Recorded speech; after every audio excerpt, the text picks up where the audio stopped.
વહાલા અને પ્રિય વિદ્યાર્થી મિત્રો, ST Patel commerce institute YouTube ચેનલમાં આપ સૌનું હાર્દિક સ્વાગત છે. આજના વિડિયો લેક્ચર અંદર મિત્રો આપણે આપણા સ્ટડી મટીરીયલ્સનો ક્વેશ્ચન નંબર 11 સોલ્વ કરાવીશું.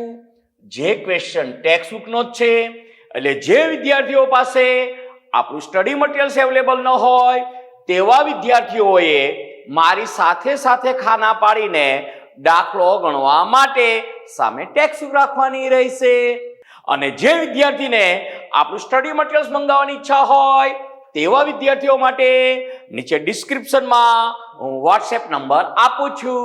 એ વોટ્સએપ નંબર ઉપર તમે તમારું નામ અને એડ્રેસ લખીને મોકલશો એટલે બાકીની તમામ ઇન્ફોર્મેશન હું તમને વોટ્સએપના માધ્યમથી જ પ્રોવાઈડ કરી દઈશ. પરંતુ હાલ તમારી પાસે આપણું સ્ટડી મટીરીયલ્સ અવેલેબલ ન હોય તો સામે ટેક્સ્ટબુક રાખજો. તો વિદ્યાર્થીનો પ્રશ્ન છે કે સર આ ટેક્સ્ટબુકનો કયા નંબરનો પ્રશ્ન છે? તો આ ટેક્સ્ટબુકનો આ સ્વાધ્યાયનો પ્રશ્ન નંબર 1515 આપેલો છે. અને અહીંયા હું તમને પેજ નંબર પણ લખી નાખું એટલે તમને પ્રશ્ન શોધવામાં બહુ મુશ્કેલી ન પડે, સરળતા રહે.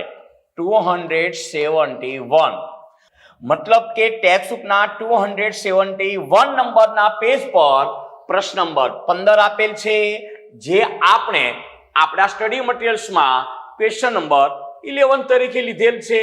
હવે દાખલાની શરૂઆત કરતા પહેલા દાખલા પર જરાક ઉડતી નજર ફેરવી લઈએ. ઈ, એફ અને જી 4:3:3 ના પ્રમાણમાં નફો નુકસાન વહેંચતા એક પેઢીના ભાગીદારો છે.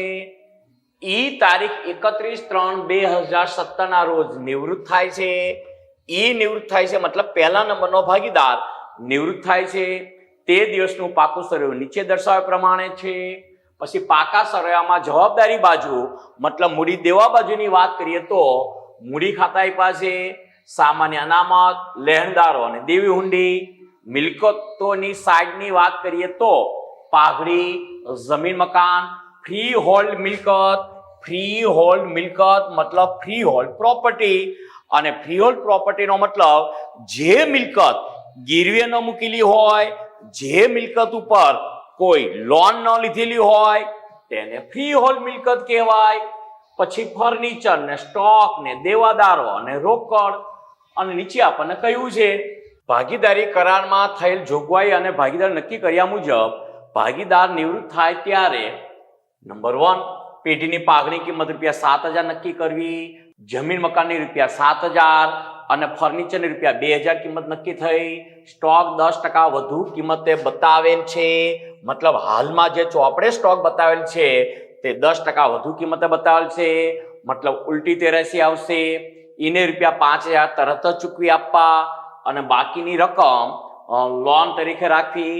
કઈ વાંધો નહીં, એની જે લેણી નીકળતી રકમ હોય એમાંથી ₹5,000 રોકડા ચૂકવવાના છે અને બાકીની રકમ લોન તરીકે રાખવાની છે. અને પછી ચોથી શરત આપી છે એફ અને જી એ ઈને ચૂકવવા માટે અને ₹2,000 કાર્યશીલ મૂડી તરીકે રોકડ રાખવા માટે. મતલબ રોકડ ખાતાની આખરની બાકી કેશ ઓન હેન્ડ, હાથ ઉપરની રોકડ ₹2,000 રહેવી જોઈએ અને તે માટે સરખે હિસ્સે જરૂરી રોકડ લાવવાની રહેશે. પછી આપણને કહ્યું છે નફા નુકસાન હવાલા ખાતું મતલબ પુનઃ મૂલ્યાંકન ખાતું, રોકડ ખાતું, મૂડી ખાતા અને નવું પાકું સરવૈયું તૈયાર કરો. તો દાખલો ગણવા માટેનું 0 સ્ટેપ. તો 0 સ્ટેપ શેનું હતું? તો કે દાખલા ગણવા માટેના જરૂરી પત્રકોના સ્કેલ અને પેન્સિલનો યુઝ કરીને ખાના દોરવા. તો અહીંયા અંદાજે ઉપર 40% પેજમાં નફા નુકસાન હવાલા ખાતું અથવા તો પુનઃ મૂલ્યાંકન ખાતું બનાવી નાખીશું. તેની નીચે અંદાજે 60% પેજમાં ભાગીદારોના મૂડી ખાતા બનાવીશું. અહીંયા આપણને જો રોકડ શિલક આપી હોય તો રોકડ ખાતું અને બેંક શિલક આપી હોય તો રોકડ/બેંક ખાતું. શું આપ્યું છે? રોકડ મતલબ રોકડ ખાતું. તો અહીંયા અંદાજે 30% પેજમાં આપણે રોકડ ખાતું બનાવીશું અને તેના નીચે અંદાજે 70% પેજમાં ઈ ની નિવૃત્તિ બાદનું પાકું સરવૈયું આપણે બનાવીશું. અને બીજું કે મારો અહીંયા ખાના પાડવાનો વિડીયો હું ફાસ્ટ ફોરવર્ડ કરી નાખીશ. એ દરમિયાન તમારે પણ ખાના પાડીને મારી સાથે સાથે દાખલો ગણવા માટે રેડી થઈ જવાનું રહેશે.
ચલો અહીંયા આપણું ખાના પાડવાનું કામ કમ્પ્લીટ થાય છે.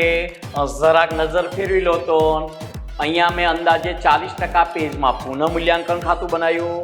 તેની નીચે ભાગીદારોના મૂડી ખાતા અંદાજે 60% પેજમાં. અને પહેલા નંબરનો ભાગીદાર મતલબ ઈ નામનો ભાગીદાર નિવૃત્ત થાય છે. એટલે ઈ ભાગીદારના કોલમમાં ઈની નીચે મેં નિવૃત્તિનો શું લખી નાખ્યું? ની લખી નાખ્યું. પછી આ રોકડ ખાતાની બાકી આપેલ હોવાથી આપણે રોકડ ખાતું બનાવ્યું. અને પછી તારીખ 31/3/2017 ના રોજનું પાકું સરવૈયું મતલબ કે એની નિવૃત્તિ બાદનું પાકું સરવૈયું બનાવ્યું. હવે દાખલો ગણવા માટેનો સ્ટેપ નંબર પહેલું સ્ટેપ શેનું હતું? મૂડી ખાતાની અને રોકડ ખાતાની બાકી લખો. તો મૂડી ખાતાની બાકી 8,000, 5,000 અને 2,000 અને રોકડ ખાતાની બાકી 400 રૂપિયા. હા તો લખી નાખીએ. મૂડી ખાતાની બાકી મૂડી ખાતામાં જમા બાજુ, બાકી આગળ લાવ્યા તરીકે, શરૂઆતની બાકી તરીકે, બાકી આગળ લાવ્યા. ઈની 8,000 રૂપિયા, એફની 5,000 રૂપિયા અને જીની 2,000 રૂપિયા. અને રોકડ ખાતાની બાકી ફક્ત 400 રૂપિયા.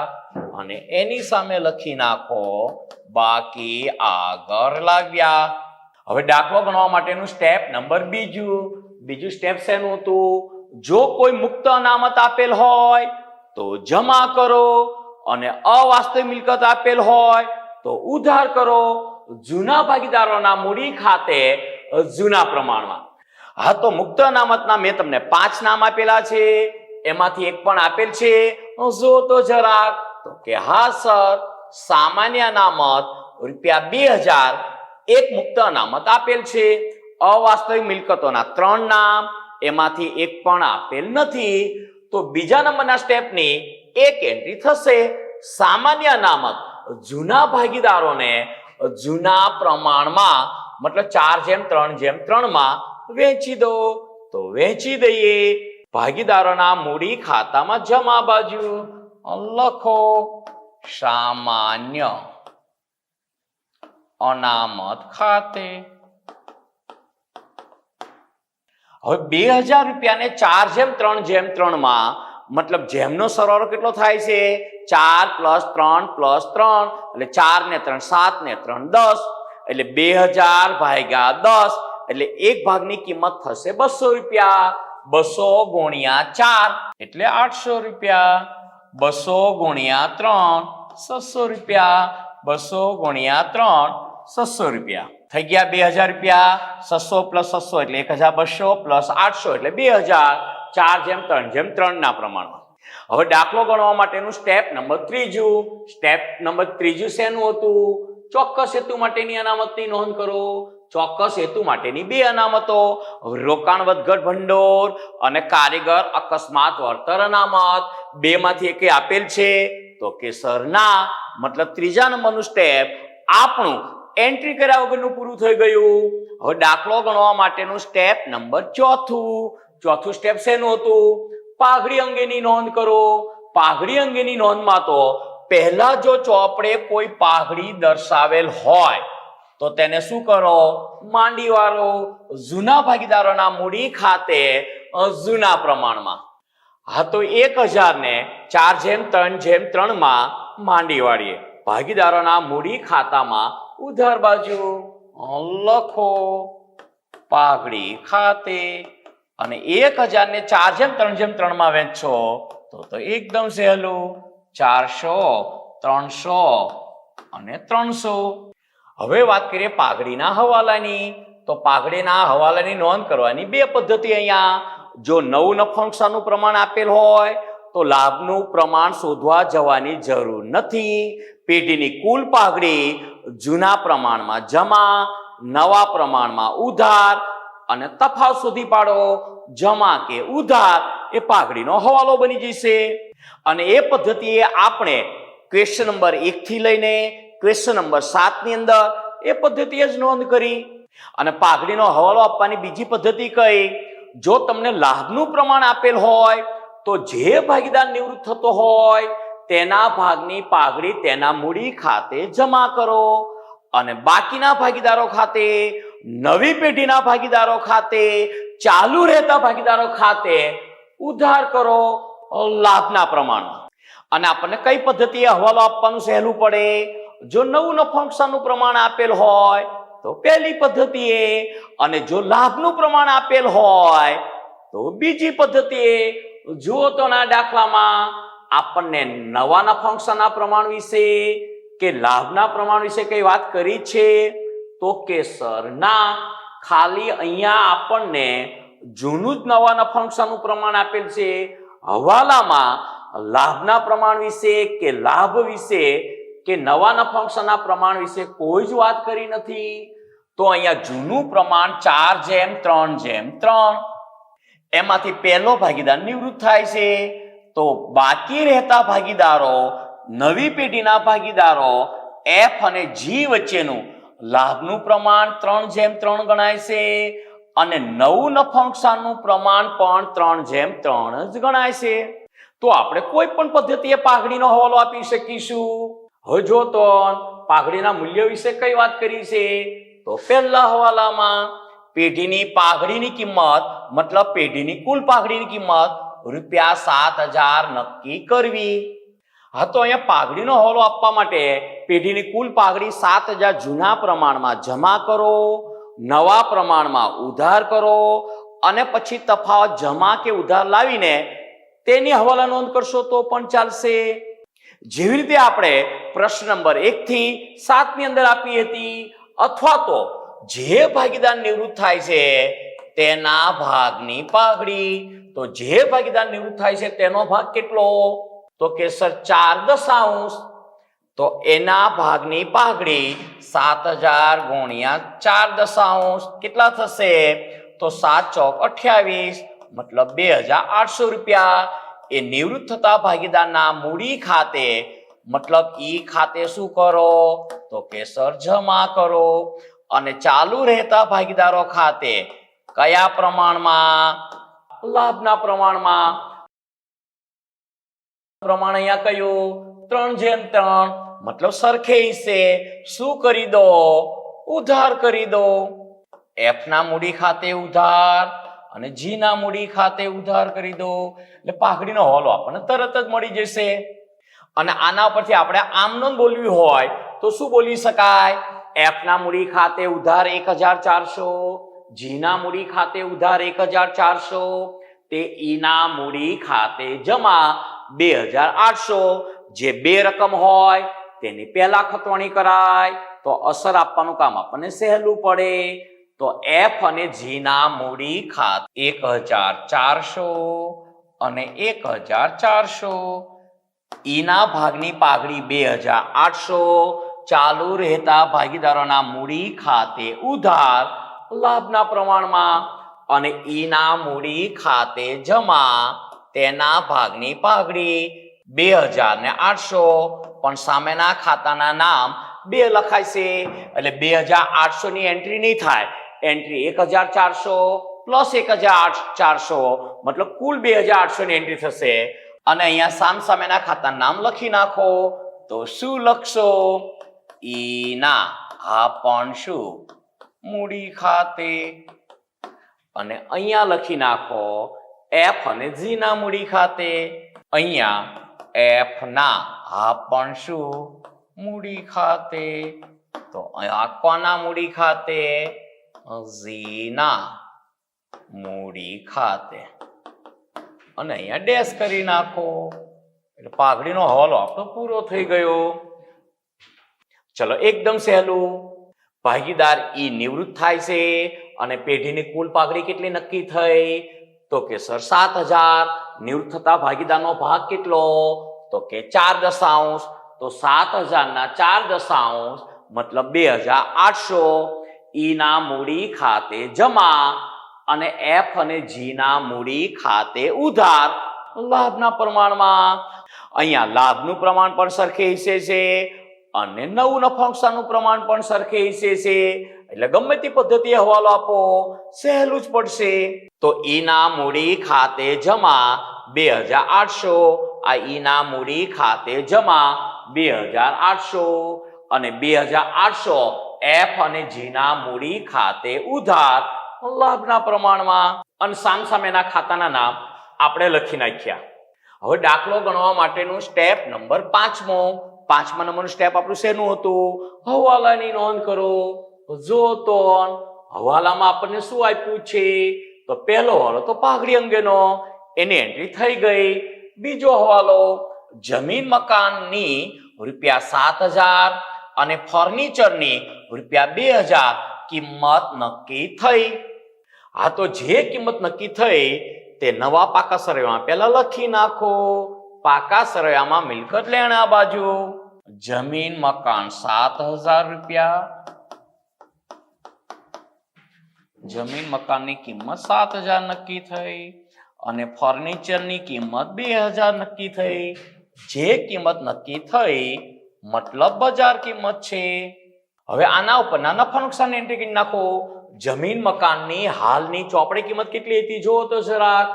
તો જમીન મકાનની ચોપડે કિંમત આપણને આપી છે 6000. 6000 ના જમીન મકાનની કિંમત કેટલી થઈ? તો કે 7000 થઈ. તો 1000 રૂપિયાનો નફો થયો. તો પુનઃ મૂલ્યાંકન ખાતે જમા 1000 રૂપિયા. સામેના ખાતાનું નામ લખાય. શું લખશો?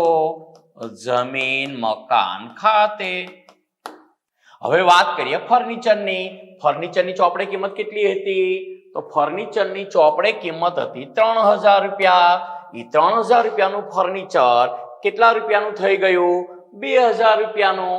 તો 1000 રૂપિયા ફર્નિચરની કિંમત ઘટી અને મિલકતની કિંમત ઘટે તો નુકસાન થયું કહેવાય.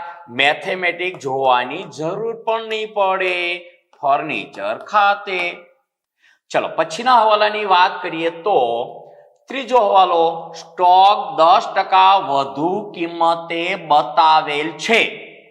મતલબ કે હાલમાં જે આ સ્ટોક ચોપડે દર્શાવેલ છે 6600 રૂપિયાનો, તે 10% વધુ કિંમતે દર્શાવેલ છે.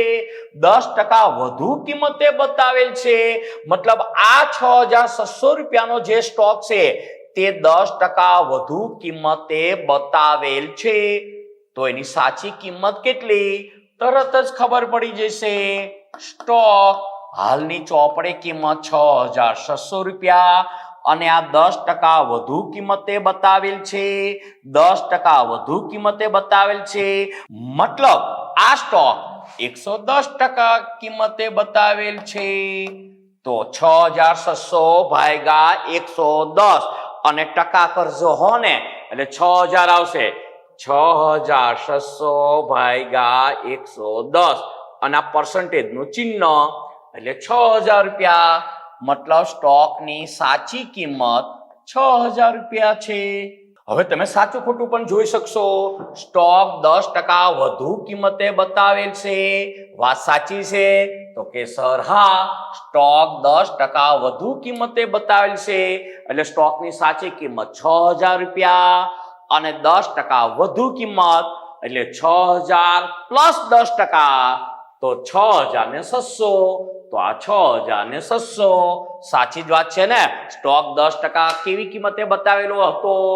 વધુ કિંમતે બતાવેલો હતો. હવે જો સ્ટોક હતો 6,600 નો, થઈ ગયો કેટલા રૂપિયાનો? 6,000 રૂપિયાનો. તો સ્ટોકની કિંમત 600 રૂપિયા ઘટી. તો સ્ટોકમાં નુકસાન થયું કહેવાય. પુનઃમૂલ્યાંકન ખાતે ઉધાર લખો સ્ટોક ખાતે. ચલો ત્યાર પછી વાત કરીએ હવાલાની. તો ઈને ₹5,000 તરત જ ચૂકવી આપવા અને બાકીની રકમ લોન તરીકે રાખવી. એ તો બાકીની રકમ વિશે આપણને કઈ સૂચના ન આપી હોત, અરે પૂરેપૂરી રકમ વિશે કઈ સૂચના ન આપી હોત તો પણ નિવૃત્ત થતા ભાગીદારની લેણી રકમ આપણે ક્યાં લઈ જવાના હતા? જે તે ભાગીદારની, નિવૃત્ત થતા ભાગીદારની લોન ખાતે. કઈ વાંધો નહીં, અહીંયા ઈને 5,000 રૂપિયા રોકડા ચૂકવવાના છે. તો 5,000 રૂપિયા રોકડા તરત જ ચૂકવી દઈએ. તો ઈના મૂડી ખાતે ઉધાર 5,000 રૂપિયા અને રોકડ જાય તો રોકડ ખાતે જમા. અહીંયા સામેના ખાતાનું નામ લખાય છે રોકડ ખાતે અને અહીંયા રોકડ ખાતામાં જમા બાજુ 5,000 રૂપિયા. સામેના ખાતાનું નામ લખાય છે ઈના હા પણ શું મૂડી ખાતે. હવે કોઈ વિદ્યાર્થીનો અહીંયા પ્રશ્ન છે, સર પેઢી પાસે કેશ ઓન હેન્ડ 400 રૂપિયા છે અને આપણે એન્ટ્રી કરી 5,000 રૂપિયાની રોકડની જાવકની, પરંતુ ચિંતા ન કરો, એની વ્યવસ્થા કંઈક આપણને પછીના હવાલામાં આપી છે હો ને. ચલો પછીના હવાલાની વાત કરીએ તો ચોથા નંબરનો હવાલો. એફ અને જી એ ઈને ચૂકવવા માટે, મતલબ ઈને આપણે કેટલા રૂપિયા ચૂકવ્યા? 5,000 રૂપિયા. ઈને ચૂકવવા માટે અને ₹2,000 કાર્યશીલ મૂડી તરીકે, મતલબ રોકડ, મતલબ હાથ ઉપર એટલી રોકડ શિલ્લક રહેવી જોઈએ. રાખવા માટે સરખે હિસ્સે જરૂરી રોકડ લાવવાની રહેશે. હવે આ ખાસ ધ્યાન રાખજો, વર્કિંગ નોટમાં જઈને મૂડી ખાતાના તફાવતનો હવાલો શોધવાનો નથી, કારણ કે ભાગીદારો તેમની મૂડી તેમના નવા નફા નુકસાનના પ્રમાણમાં રાખવા માંગે છે કે આટલી જ રાખવા માંગે છે તેવી કોઈ સૂચના નથી. અને જે રોકડ ખૂટે છે તે ચાલુ રહેતા ભાગીદારો કેવી રીતે લાવે છે એની સ્પષ્ટ સૂચના આપણને આપી દીધેલ છે સરખે હિસ્સે. તો વર્કિંગ નોટમાં જઈને મૂડી ખાતાના તફાવતની રકમ શોધવાની કોઈ જરૂરિયાત નથી. ચલો આખરની રોકડ શિલ્લક 2,000 રૂપિયા રહેવી જોઈએ. તો 2,000 રૂપિયા રાખી દઈએ. અહીંયા આપણે રોકડ ખાતાનો સરવાળો લખીશું. પછી અહીંયા 2,000 રૂપિયા હાથ પર રોકડ, મતલબ આખરની બાકી રહેવી જોઈએ. બાકી આગળ લઈ ગયા. અને આ માટે જે કઈ રોકડની જરૂર પડે તે ચાલુ રહેતા ભાગીદારો, મતલબ એફ અને જી સરખે હિસ્સે લાવે છે. ઈને ₹5,000 ચૂકવવા છે. હાથ ઉપર રોકડ શિલ્લક 2,000 રહેવી જોઈએ. મતલબ ટોટલ કેશની રિક્વાયરમેન્ટ કેટલી થઈ?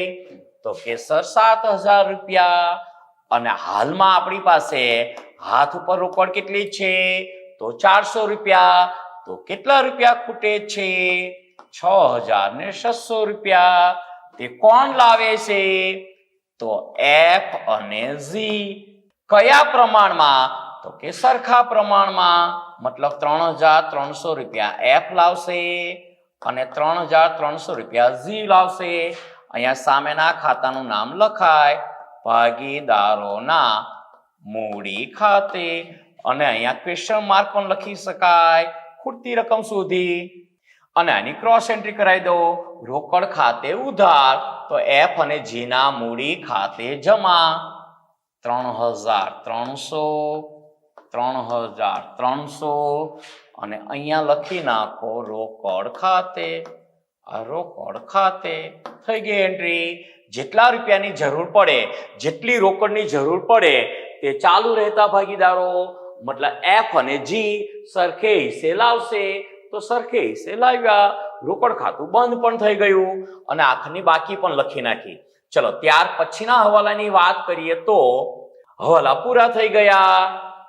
મતલબ 5મા નંબરનું હવાલાની એન્ટ્રી કરો, સ્ટેપ પૂરું થઈ ગયું. હવે સ્ટેપ નંબર 6 શેનું હતું? પાકા સરવાયાની બાકીની વિગતો નોંધો. બાકીની એન્ટ્રી કરો તો કરી નાખીએ. મૂડી ખાતાની નવી બાકી લખાય છે. સામાન્ય નોંધ વહેંચી દીધું. લેણદારો દેવી હુંડી 8,000 ને 2,000 બાકી છે તો જેમ છે તેમને તેમ લખી નાખો. 8,000 ને 2,000 પાકા સરવાયામાં મૂડી દેવા બાજુ ફૂલ જગ્યા છે. અંદાજે અહીંયા લખો 8,000 અને 2,000.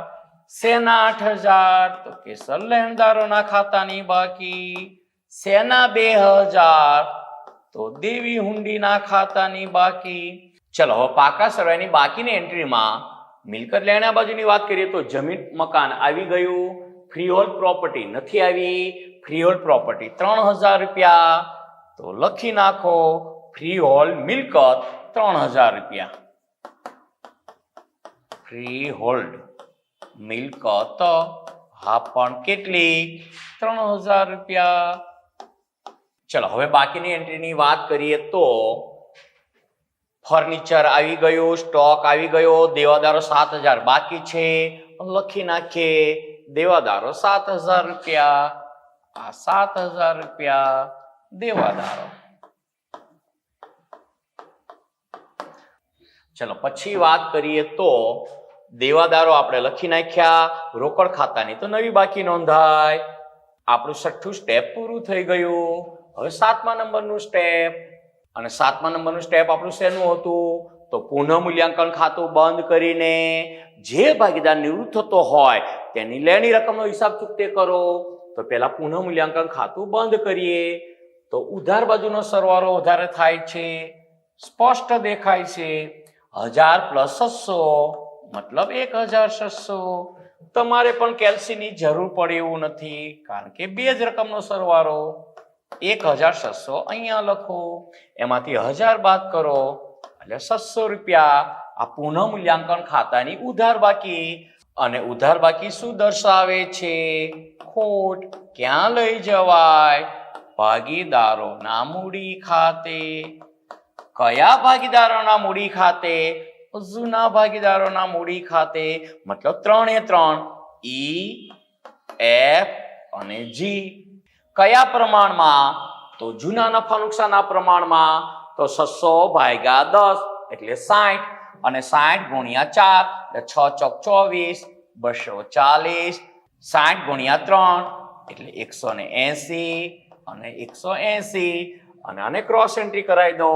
સામેના ખાતાનું નામ લખાય. શું લખશો? પુનઃ મૂલ્યાંકન ખાતે. 240 રૂપિયા, 180 રૂપિયા અને 180 રૂપિયા. હવે ઈની લેણી રકમનો હિસાબ ચૂકતે કરો. તો અહીંયા સરવાળો લખીશું આપણે. 8,000 + 800 એટલે 8,800. 8,800 પ્લસ આ 2,800 એટલે 11,600 રૂપિયા. એટલે અહીંયા થશે 11,600 રૂપિયા. એ 11,600 રૂપિયા અહીંયા સરવાળામાં લખો 11,600 અને ઈ ભાગીદાર નિવૃત્ત થાય છે એટલે એને આખરની બાકીમાં ડેશ. હવે 11,600 માંથી ઉપરની રકમો બાદ કરો તો 5,000 - 5,400 - 240 એટલે 5,960. તો અહીંયા લખો 5,960. મતલબ ઈની કુલ લેણી નીકળતી રકમ કેટલી છે? તો 5,000 + 5,960 મતલબ 10,960 હતી. એમાંથી 5,000 રૂપિયા રોકડા ચૂકવ્યા અને 5,000 રૂપિયા રોકડા ચૂકવ્યા પછીની બાકીની લેણી નીકળતી રકમ 5,960 આપણે ક્યાં લઈ જઈશું? તો કે સર ઈ ની હા પણ શું લોન ખાતે અને બેલેન્સિંગ ફિગર લખી મતલબ ક્વેશ્ચન માર્ક કરી નાખો અને 5960 ઈ ની લોન એ આપણું દેવું કહેવાય. અહીંયા લખી નાખો 5960 શું લખશો તો કે સર ઈ ની હા પણ શું લોન ખાતે. ચલો 7મા નંબરનું સ્ટેપ આપણું પૂરું થઈ ગયું. હવે 8મા નંબરનું સ્ટેપ. તો 8મું સ્ટેપ શેનું હતું તો કે સર મૂડી ખાતાની આખરની બાકી અને રોકડ ખાતાની આખરની બાકી શોધીને પાકા સરવાળામાં નોંધો અને પાકા સરવાળાનો સરવાળો કરો. એટલે 8મા નંબરનું સ્ટેપ મતલબ આપણો દાખલો પૂરો થઈ જશે. તો પહેલા મૂડી ખાતાની આખરની બાકી શોધી નાખો. તો 5600 પ્લસ 3300 એટલે આ સરવાળો થશે 8900. પછી આની વાત કરીએ તો 2600 પ્લસ 3300 એટલે આનો સરવાળો થશે 5900. એ સરવાળો અહીંયા લખો 8900 અને 5900. હવે એમાંથી ઉપરની રકમ બાદ કરો. તો પેલા 5900 માંથી વાત કરીએ તો આ 1700 માઇનસ 1700 અને માઇનસ 180 તો અહીંયા આવશે 4020. પછી 8900 માઇનસ આ થશે 1700 માઇનસ 180 એટલે અહીંયા આવશે 7020. એને કહેવાય આખર બાકી. બાકી આગળ લઈ ગયા અને તફાવતની રકમ સુધી મતલબ ક્વેશ્ચન માર્ક એ બાકીને અહીંયા લખી નાખો. ભાગીદારોની હા પણ શું મૂડી અથવા તો મૂડી ખાતા ઈ ભાગીદાર નિવૃત્ત થઈ ગયો તો કોણ વધ્યું એફ અને જી. કેટલી આખરની બાકી આવી 7020 ને 4020. અહીંયા લખો 7020 અહીંયા લખો 4020. તો પેઢીની કુલ મૂડી કેટલી થઈ 7 ને 4 11040 રૂપિયા. રોકડ ખાતાની આખર બાકી આપણે લખેલી જ છે 2000 રૂપિયા. અહીંયા પાકા સરવાળામાં દર્શાવી દો અને એની સામે લખો રોકડ અથવા તો રોકડ શિલ્લક. હવે પાકા સરવાળાનો સરવાળો કરશો તો બંને બાજુનો સરવાળો કેવો થઈ જશે સરખો થઈ જશે. પહેલા મૂડી દેવા બાજુની વાત કરીએ તો 11040 પ્લસ આ 10 ને 15960 15960 એટલે થશે 27000 રૂપિયા. આ મૂડી દેવા બાજુનો સરવાળો 27000. અહીંયા મિલકત લેણા બાજુનો સરવાળો પણ એટલો જ આવશે લખી જ નાખો હો ને. હવે જો 7 ને 2 9 એટલે 15 ને 25 ને 2 27 1000 ટેલી થઈ ગયો. મતલબ બંને બાજુનો સરવાળો પાકા સરવાળાનો સરખો થાય છે. મતલબ મેથેમેટિકલી કોઈ પૂછે કેવા કલે તો શું કહેવાય મેથેમેટિકલી પણ આપણો દાખલો સાચો પુરવાર થાય છે. તો મળીએ છે મિત્રો નેક્સ્ટ લેક્ચરમાં. અત્યારે હાલ સર્વ વિદ્યાર્થી મિત્રો મને રજા આપશો. સર્વ વિદ્યાર્થી મિત્રોને મારા જય શ્રી કૃષ્ણ.